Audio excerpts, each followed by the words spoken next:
I'm a boy, Junior. Where you gonna find a nicer kid than Junior? Now, that's where you left yourself wide open. You should never have brung up Junior. Why shouldn't I bring him up? He's my son, isn't he? Who else is gonna bring him up? I mean, bring him up in a conversation.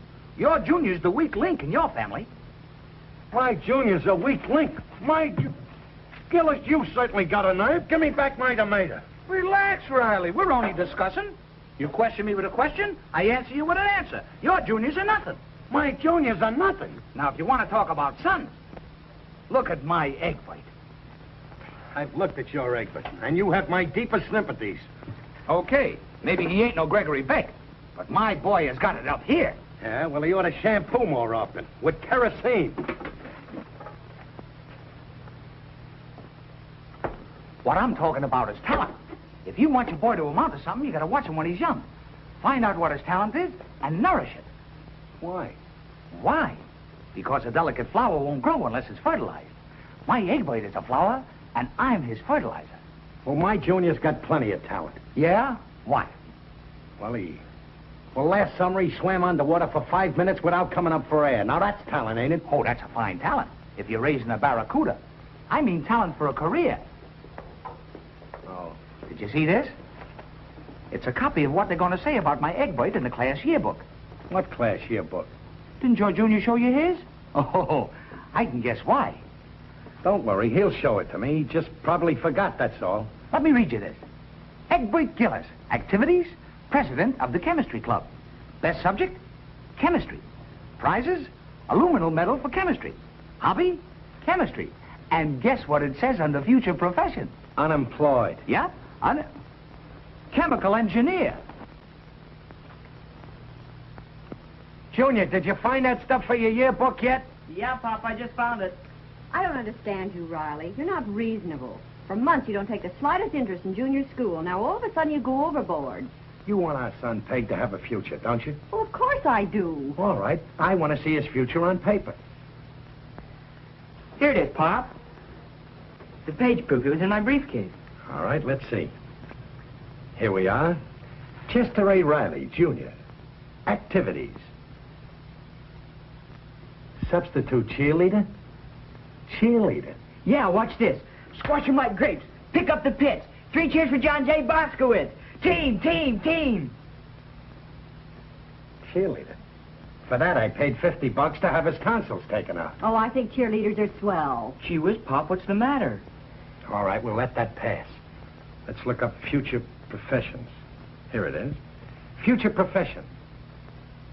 Question mark. Well, I don't know. What do you mean you don't know? Oh, be reasonable, Riley. Simply means he hasn't made up his mind yet. Well, he's got to make up his mind. He's 13 years old. All he's got on his mind now is movies, and television. And what did you have on your mind when you were 13 years old? When I was 13, Peg. All right, I admit I was a little wild, and you were right not to elope with me. Ow! Gee, you got sharp teeth. Come here, son. Sit down. Now, look, son.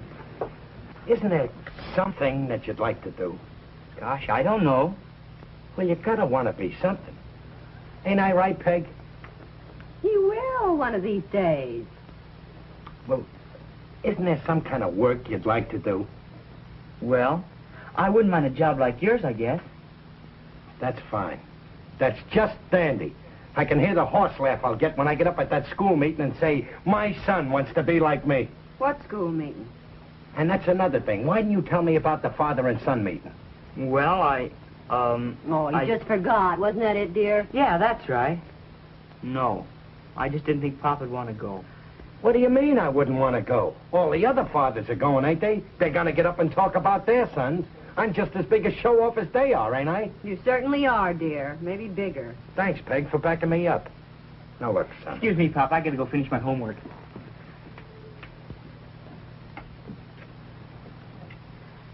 Squash 'em like grapes.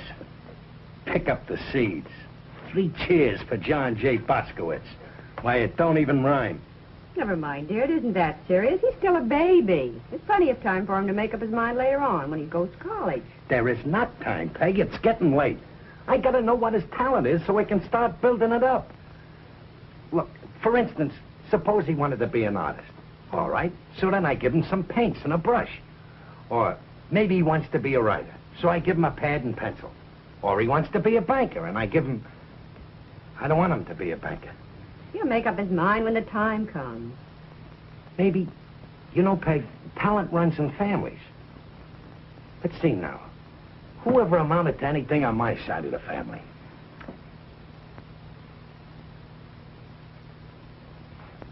Let's go to your side of the family. Well, I had a cousin once who was a great surgeon. No kidding. Yeah, James Prose. He's very famous. Maybe Junior takes after him. Oh, don't be silly. Why not? Surgery. That could be his talent. Only it's hidden. But if it's there, I'll find it. What are you going to do, have Junior take out your appendix? Now, that's a little ridiculous, Peg. You know I had my appendix out a year ago. But you still got yours. Oh, now, Riley, wait a minute. I mean, well, I'll think of something. Yeah, I'll give you something to think about, dear. Supper. Junior, a father's got a duty to his son. So when I butt in and try to tell you what to do... Here we are. Well, my favorite dish, roast chicken. Now you go ahead and carve, dear. With pleasure. Here's a knife, Pop. Thank you. Wait a minute. What's the matter? What are you staring at me for? Peg, look at Junior's hands. Hold them up. I washed them. I don't mean that. Look at his fingers, Peg. So long and slender and delicate. Go on and carve, will you, Riley? Please, Peg. Junior, you carve. Me? Oh, now, Riley. Go ahead, Doctor. Junior. Okay. I always wanted to carve. You always wanted to carve? You see, Peg, I was right. Grab a hold of that scalpel and start operating, Doctor. Okay, nurse. What do you have, Mom? I'll take a leg, dear. And I'll have an arm. I mean, a wing. You take white meat for yourself, Junior. Okay. Well, here goes.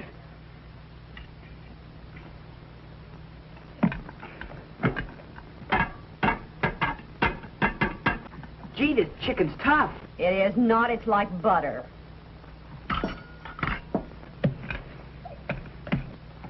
Junior, don't chop at the leg like that. If that was a human being on that platter, he'd resent it. I guess I'm not very good at this. Oh, no, Doctor. You are good. You are good. You're very good. Go ahead. A little encouragement.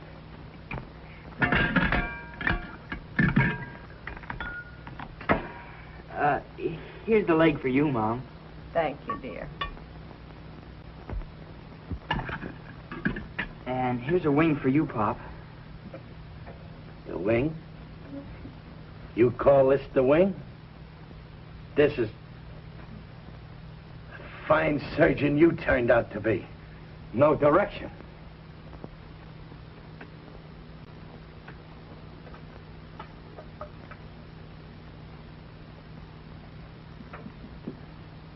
Some surgeon. The way he was tearing at that poor chicken. Oh, forget it, will you? That's all you keep harping about. I can't forget it. A father's got a duty to his kid. I'm gonna make something of that boy if I have to... Where is he anyway? Now, you leave him alone. He's in his room reading. Some son we got in his room reading. He's got some new book about big game hunting in Africa. No kidding. He's interested in that? I guess so. He's had his nose in that book for about a week. Hey, Peg. That's it. That's his talent. A big game hunter. He'll be a Frank Buck. Oh, for heaven's sake. That's even better than being a doctor. He'll bring him back alive. Stop dreaming, dear, will you? Gee, Peg, I can see it all now. He's a big game hunter. Junior's got a safari. They're crossing a steaming desert, trying to get over a river. They're chopping at the underbrush, and they're stalking elephants. They're trapping lions, and they're shooting tigers. Peg, that takes guts. That takes real courage. Help! Help, Mom! That's Junior. Come on, Peg. Help! Mom, come on! Help! Help! Junior, what's the matter? What's the matter? There's a mouse in my room. Case Y.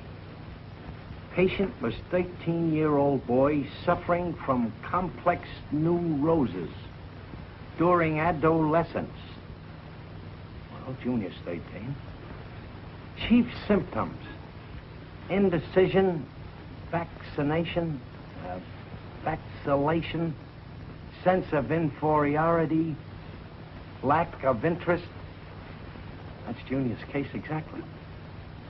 Analysis revealed basic cause to be an octopus complex and a deep-rooted hatred of his father. Oh, no. He hates me. How can he hate me when I'm so lovable? However, complete cure was effected by inducing patient to talk freely and frankly admit his father hatred. Once this mental block was removed, patient became normal and adjusted, and today is outstanding lawyer. Outstanding lawyer. Imagine that. Just because the kid admitted he hated his father. Hey, Junior! Junior, come here quick! You call me, Pop?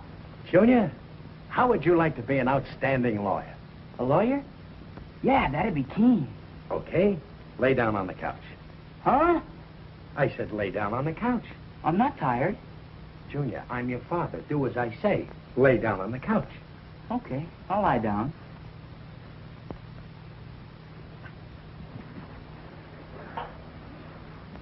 Now tell me, son, who's your father? My what? Now, don't get up. Don't get up. Stay right there. Just tell me who your father is. Why, you are. Now we're getting someplace. How do you feel about me, Junior? How do I feel? Yeah. You hate me, don't you? Who, me? Of course not. Just stay there, Junior. Come on now. Come on, admit it. You hate me. I don't hate you. Don't be stubborn, Junior. Before I'm finished with you, you'll hate me. Oh, come on, Pop. Will you let me out of here? Will you please stay there? You're not getting up until you're cured. Now, come on. Talk freely. Admit it. You hate me. Say you hate me and you'll make me the happiest man in the world. Well, Pop, I don't hate you. I love you. You don't love me. You hate me. What is the meaning of this? Peg, I got some horrible news for you, and we might as well face it. Junior loves me. He's a hopeless case.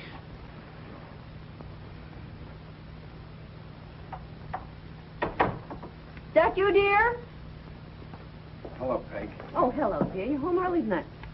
Well, tonight's the school meeting, and, well, I got a lot of things to straighten out. Where's Junior? He's in his room. Hey, now, listen. You leave him alone, Dr. Freud. He's my boy, too, and I'm not worried about his future. Oh, Peg, here's another carrot. Gillis couldn't finish my lunch.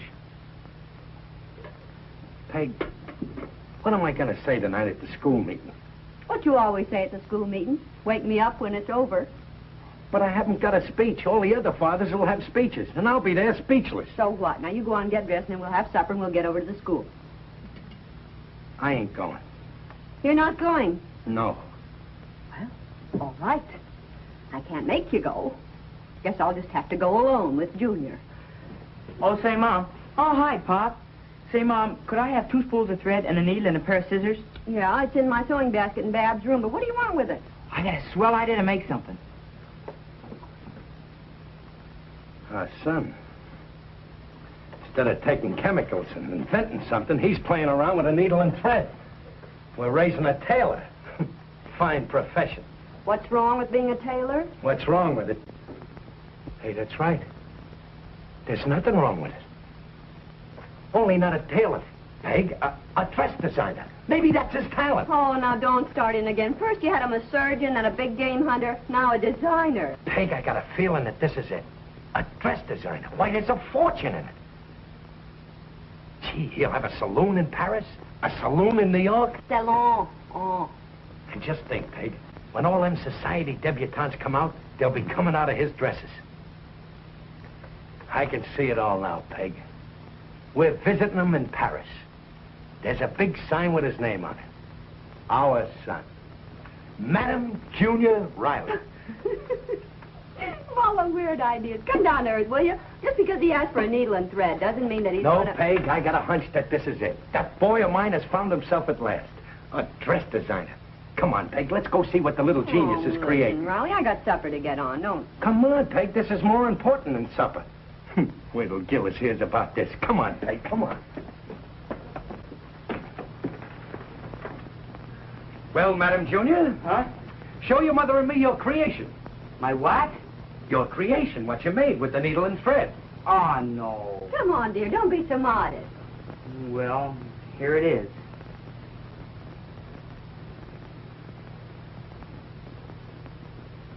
What is it? It's a yo-yo. A little genius created a yo-yo. You know, Peg, it takes some men 50 years to become a failure. Junior made it in 13.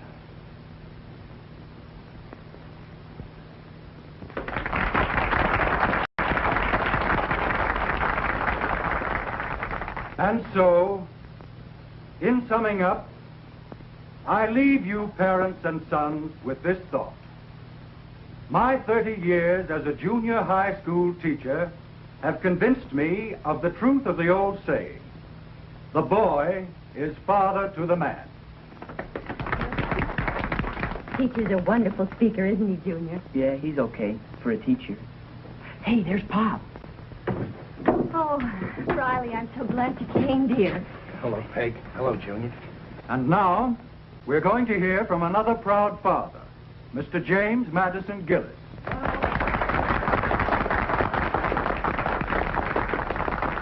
I hope they don't ask me to get up and make a speech.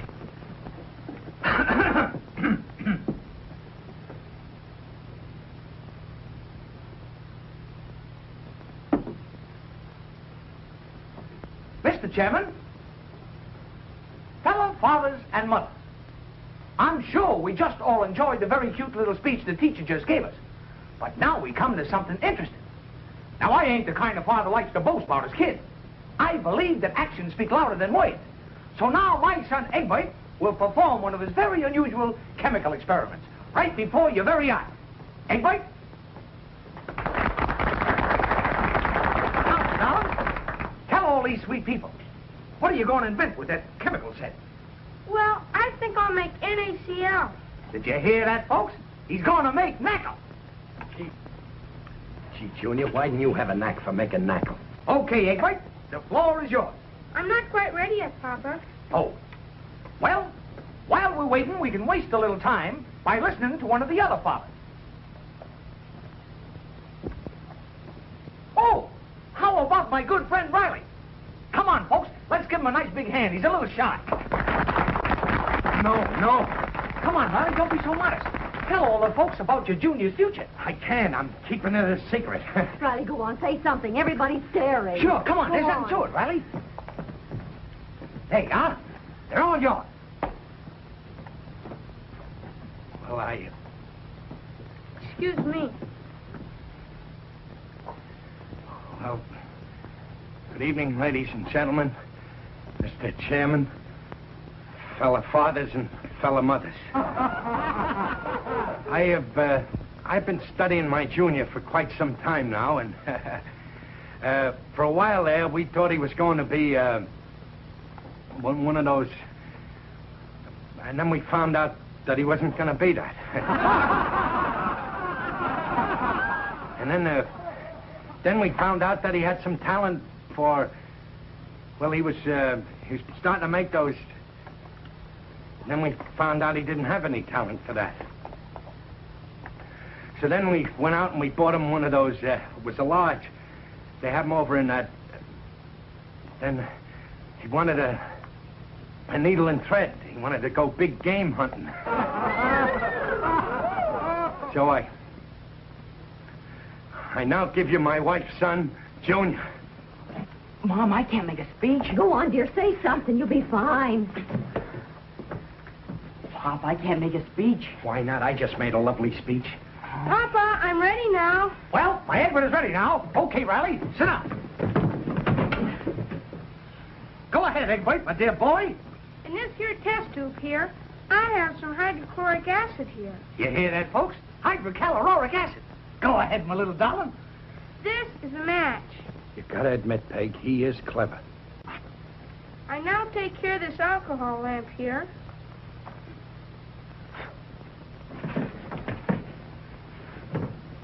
And heat the contents of this test tube here.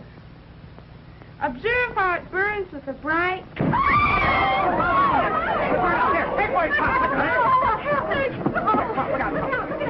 Egbert, let me look at you. Look out. What happened to your eyebrows? Oh, my poor little ancient. He lost his eyebrows. Papa, my hand got burned. Oh, my hand. Is there a doctor in the house? He'll be Get okay. a doctor, Yeah, quick. I know what to do. He'll be okay. my hand. Hold out your hand. Put this tannic acid on. That'll do it.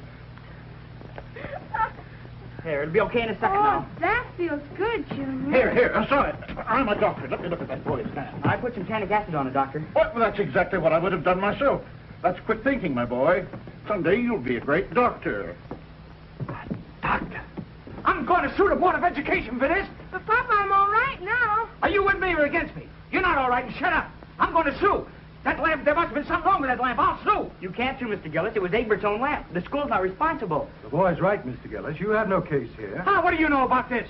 Well, aside from being the teacher, I also happen to be a lawyer. A lawyer. Well, we'll see about this. I'm taking this case to court. I'll bet you lose, Mr. Gillis. I'll bet you 5-1. Hey, did you hear that? I'll bet you 5-1. Ladies and gentlemen, I know what my son's gonna be. He's gonna be a doctor, a lawyer, and a bookmaker. And I'm mighty proud of you, as I always was.